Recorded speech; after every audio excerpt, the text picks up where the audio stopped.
Kho đông lạnh nhá. Xe ăn có phải lạnh nhá, kho trực tiếp nhá. Anh qua lấy cái tờ lịch vào đây. Tờ lịch đúng ngày hôm nay. Vừa đấy chú xe có mang về đâu. Xe của ngày hôm sau cũng được. Ngày 19. Được. Bây giờ tháng 7. Đây đây, sát đây đi.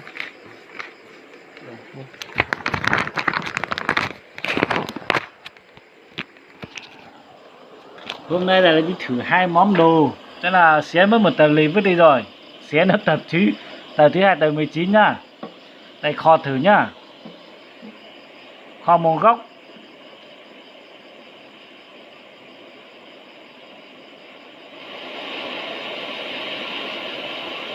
Nó chảy lên.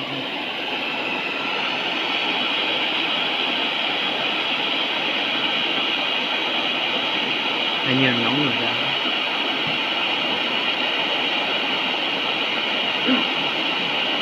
Khô rồi mà.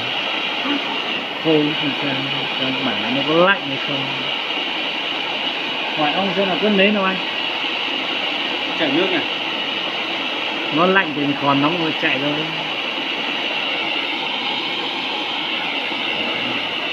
Anh hỏi ông xem có lấy không?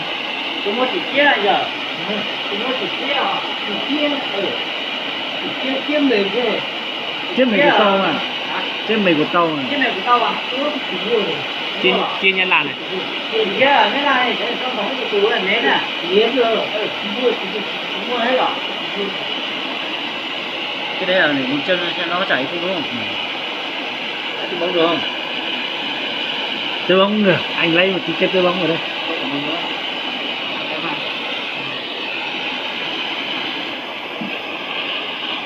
Wow, đúng rồi, cháy tay. Cháy cái này nó đốt xong cháy tay. Không.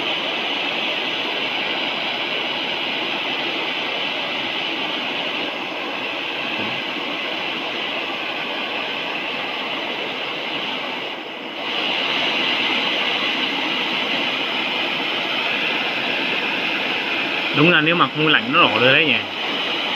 Không, nó cái diện tích của nó quá lớn. Không, nhưng mà nó phải đỏ ngoài chứ. 2 phút dưới à. Nhưng mà nó dày quá. Dày quá nó chưa đủ Không phải nó không. Nhưng mà đồng này nó dẫn nhiệt tốt mà. Đống đồng này đồng dẫn nhiệt cực tốt luôn.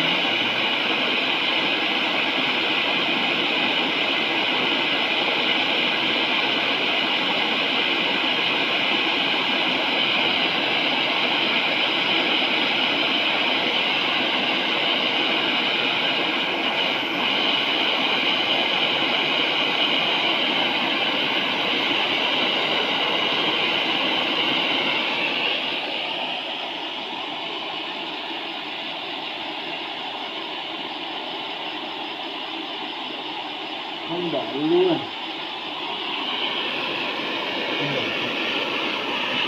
Dày quá.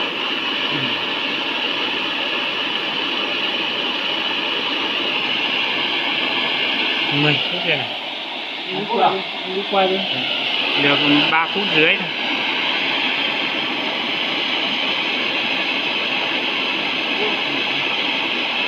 Lột cái phải áp đi.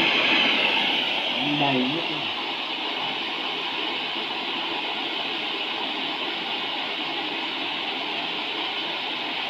10 phút mà sờ được thì vẫn được.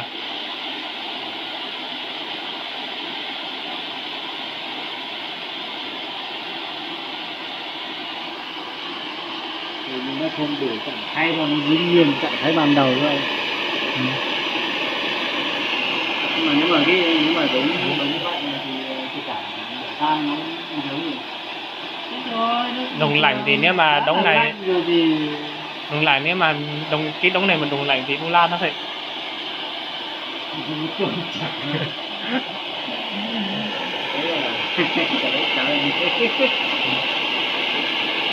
nó không đỏ luôn anh nhé.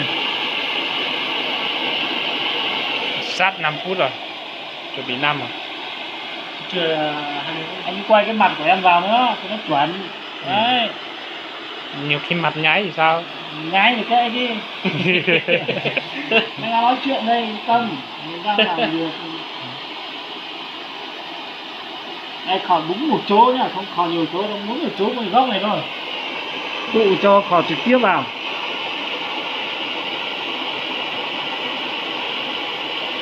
Hiện tại bây giờ là không có nến, khò một tí sau dùng cái túi bóng mỏng mỏng dí vào.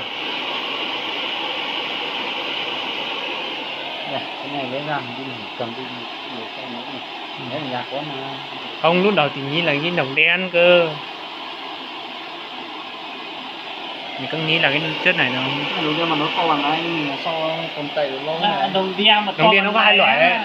chú ạ. Nó có hai loại, có một loại thì sờ thoải mái. thế Ừ. loại như thế này thì anh ta chắc phải rất kiếm. Còn nếu mà cái loại mình không sờ được cái này thì phải mấy tạ. Bằng này nó 3 Bằng cân. này phải 2 tạ anh ơi. Bằng này cho nên mà nó có 3 cân rồi, bằng này đấy. Thế cái này là bao nhiêu? Cái này thì là sau anh ta rồi sau bé sau 7 thì nó nhỏ. Ừ. 7 không nổi. Không Mà 7. mình không bải được đâu, kể cả nó bằng này cũng không bải được mà.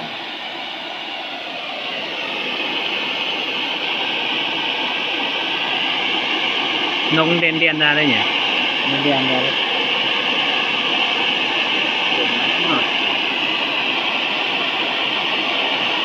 Tăng hết ga rồi đấy.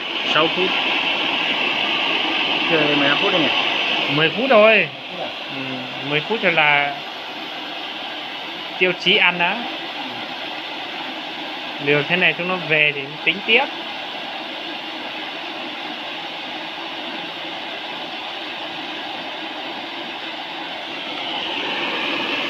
Đạt tỷ giá 1 triệu đô nhỉ?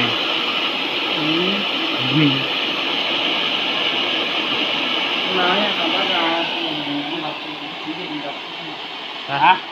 Chú thì anh làm nó đi. Anh nghe là trước là bảo là học đúng dấu bên này không, đi chú để ở bên này nhưng mà Nhưng mà mình không biết chữ tàu. Mình không biết chữ tàu. Nhưng mà họ đào thì họ đào hết rồi. Mình không còn đâu. Còn cái này, thế là cái này có sót lại thôi. nó đọc không hết. Sợ họ chung nhiều ấy.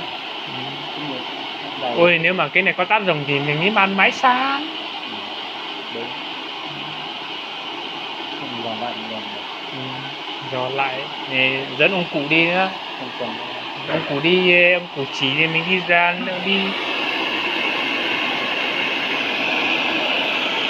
7 phút dưới rồi. Không mua được không? Nến mà chảy được thì ni lông cũng chảy chứ hả? Chứ còn gì nữa.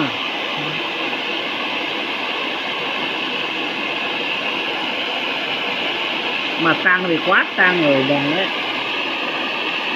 Nhiều hơi nó nóng rồi sang bên đấy thì Nó cả xong rồi mà. Bởi vì nó hấp nhiệt từ bên này sang.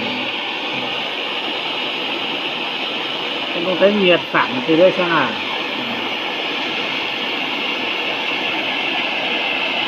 Có nghĩa là khu này vẫn đang có nước thì nó cũng vẫn đang lạnh mà đang hắt lên.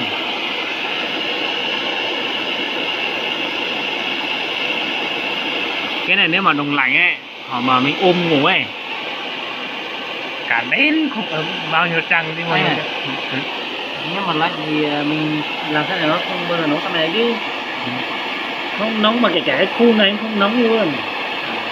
Khu mình kho trực tiếp này cũng không nóng luôn. Còn 1 phút dưới nhé, là đủ 10 phút. Mình chỉ còn 10 phút thôi. Còn lại mình lại xin chỉ thị tiếp.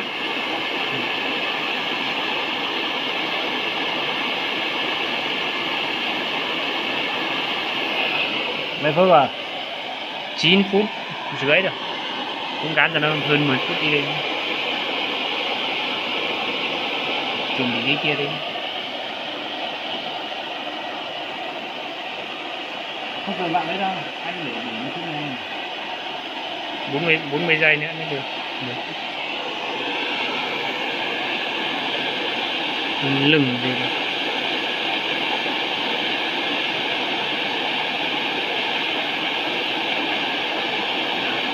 Cái này là không dạng gương, là không đổi màu.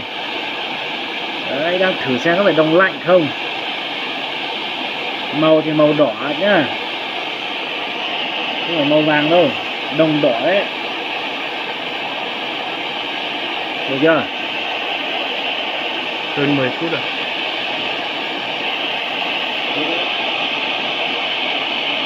Rồi 15 phút đi. 15 phút đó.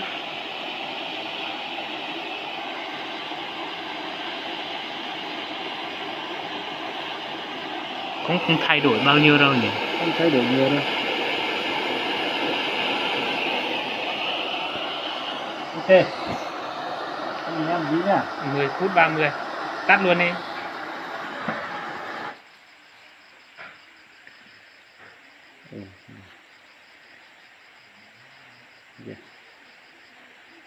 Nó dính luôn, nhưng mà cũng không dính nhiều đâu. Bây giờ nó không tăng cái này. Xài được không? Ui, nóng cả tạ. Nóng cả tạ luôn.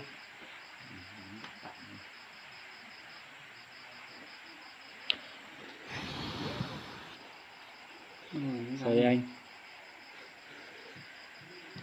Nóng cả tạ nhưng mà có nước nhỉ? Đâu thì nó cái không khí môi trường ngoài nó đang ấy, nó đang thấp hơn so với cái nhiệt độ của nó. Nên má thò lưới thử nha, nó đông lạnh. Đây, nó vẫn dính. Như này là không thôi. Đây, nó vẫn dính. Cái chút mình khởi. Đằng này thì không sao, đằng này thì mình không khởi trực tiếp. Nó nóng cả cái tảng này luôn. Để mà cái chỗ mình khởi nóng nhất. Đây. Cái này thì miếng tan chảy này. Lấy tăng này. Tôi bóng mỏng cái này nó còn tăng. Cứng như này còn tăng. Cái này với nến na ná như nhau đấy. Cái này mỏng như thế này mà thấy chưa? Sau vào nó còn dính này. Đó.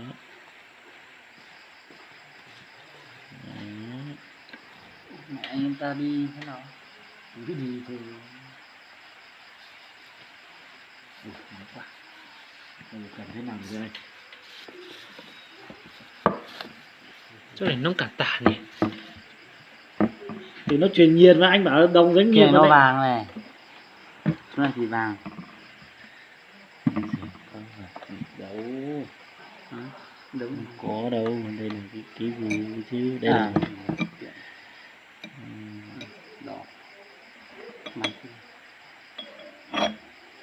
Mày mày cái này cao đây nè, cái nhu đây nè, đấy nó cũng đỏ mà. Bố bán được 1 cân 10 triệu, bố bán giỏi tốt rồi.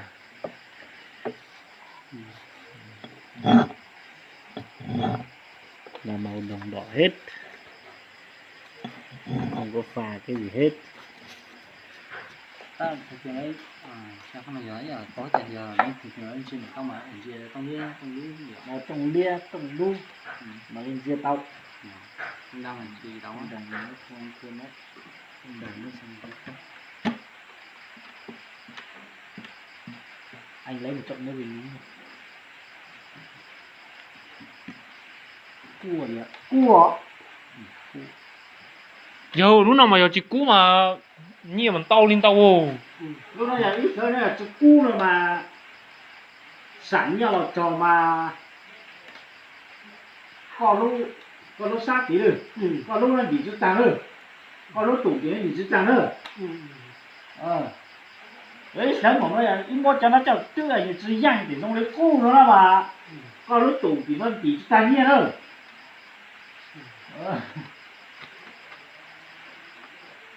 Cho nó mà sẽ cho lấy chuốt lông gà giờ. Cho nó sẽ lấy chuốt lông gà. chuốt lông gà. Cho nó sẽ lấy chuốt lông, lấy tách muốn lông gà, lấy chuốt lông gà. Lấy chuốt lông mà lấy hy vọng cho tông liên này. Lấy chuốt mày to đây. Lấy chuốt mày to mà lấy hy vọng cho tông liên mà hy chuốt tông mày to này. rồi đấy Hồi giờ này tông đá thế đó, nó mà tông đá tông đâu mà chỉ hành này. Mà cho nó sẽ lấy chuốt mày to. thế rồi đi đấy Anh phải nhất khỏe đây nhá, nó nặng đấy nhá. Em bảo anh nhất khỏe thế. nhá theo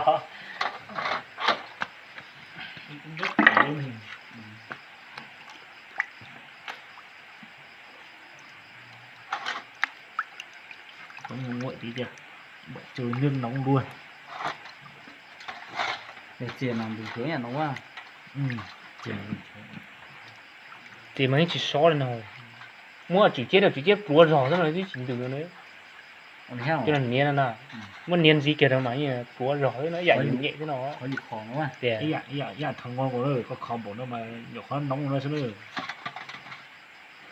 thấy chưa nó chỉ nóng khoảng mấy độ thôi 30 độ lại khoảng 30 phút nó chỉ lên đến 30 độ nó chỉ giữ cái mức nhiệt như thế thôi không lên được nữa cái này thì nóng hết cái này thì không biết là nó làm cái gì cũng tỏ lấy chuột mày to là nó với lúc nó sẽ để xong rồi anh tắt cái điện thoại em đi lại không thấy nó đầy vạ xong nữa